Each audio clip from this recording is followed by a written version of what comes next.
اکثریت کامیاب خلکو هیڅ ښه وخت نه درلود. یعنې څه؟ ته څه فکر کوې؟ کوم کامیاب خلک چې یو هدف ته یو ځای ته رسېدلي همداسې په بخت سره یا په اسانۍ سره رسېدلي؟ نه، هیڅکله نه، هیڅکله همداسې نه دی. دې مثال ته متوجه سئ.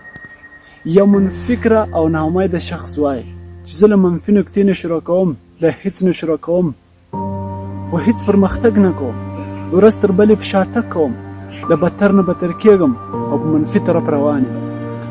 مګر له بلې خوا یو امیدواره او مثبت فکره انسان وایي چې زه له هیڅ نه شروع کوم، له منفي نکتې نه شروع کوم، خو ورځ تر بلې پرمختګ کوم، امید ساتم، خنډونه شته خو حوصله کوم او د کامیابۍ په طرف روان یم. لکه یو عالم چې وایي منفي فکر به هیڅکله مثبت نتیجه په لاس نه کېدل. یعنې مهمه دا نه ده چې په کوم حالاتو کې، مګر هر وخت باید امید وساتو، خصوصا په بدو شرایطو. کوم کامیاب خلک چې یو هدف ته رسېدلي، له بدو حالتو، له بدو شرایطو د کامیابۍ په طرف راغلي، نه په اسانۍ